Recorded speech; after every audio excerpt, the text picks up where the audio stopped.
So the number of doses pending that will expire would probably total an additional 6.74 million doses. Madam Secretary. So, do you confirm this? So, if this will happen, that will be 44 million plus 6.474 million for a total of 50 million 7.74 wasted vaccines. Is that a correct addition made by the chair? Yes, Mr. Senator, I confirm that this would be the amount if we already include those to expire until the end of March of this year. Yes, para po sa mga nakikinig ngayon, ang mag-i-expire natin, magiging total ay 50.74 million. And I direct the committee secretariat to make the appropriate computation as to the amount involved. Magkano po ito? Kasi yung lumalabas, correct me again if I'm mistaken here, the amount involved per vaccine, and this has been divulged now by several of the vaccine manufacturers, would vary. For instance, the price per dose of Moderna is $43. The price per dose of Sinovac, where is the record here? The price, again, I repeat, and this came from the records of the Commission on Audit as well as the vaccine manufacturers who already divulged, notwithstanding the NDAs, the price per vaccine procured.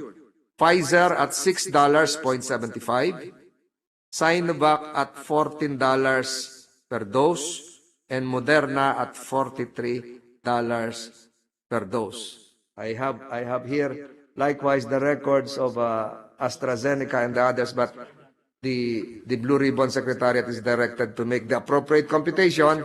And before we end this hearing, perhaps we can have an aggregate. Ang dami nating staff. Kailangan na lang dito siguro mag-compute. I-assign yung isa sa Sinovac, i-assign yung isa sa Moderna, and then i-add na lang. Can we do that, Attorney Kimbo?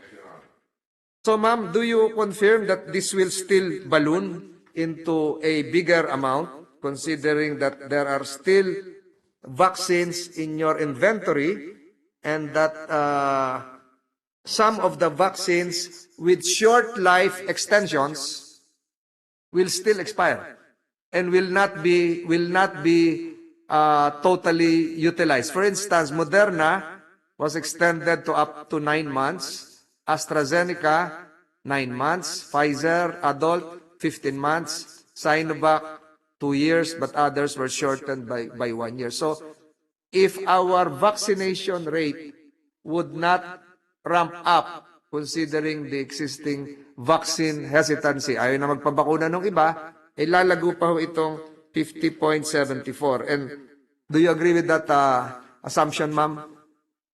Yes, Mr. Senator, yes, that might happen. But for now, based on the inventories, the succeeding expiry dates of the vaccines would already be in September of 2023, while we have in May of 2023, around 13,000 doses to be added to the expiries if this won't be consumed. But the succeeding expiry dates would already be in September of 2023. Plus, Mr. Senator, we have around 6.9 million doses of vaccines which are currently quarantined as we define it, since we are still awaiting from the manufacturers and FDA if this can be allowed to have extension of the shelf lives. Ma'am, 6,955,350 doses, Mr. Senator. So potentially, Secretary Berhere, potentially we will have around 57 million potentially, if this will not be extended. But even if you extend, do you agree with me? Even if we extend the shelf life of all vaccines within your inventory, if they will not be used because of vaccine hesitancy and perhaps the misinterpretation as to the normalcy that we have now, they will add up to more than 60 million in the long run. Yes, I agree, Mr. Senator. But we are doing all things possible now so that we can intervene and be able to ramp up again the vaccination.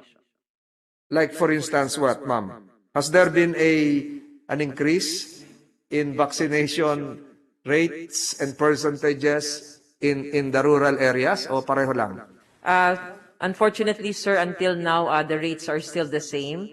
But we've tried to integrate already the COVID-19 vaccination in our regular community programs, whereby the vaccines now are more accessible to our Filipino people.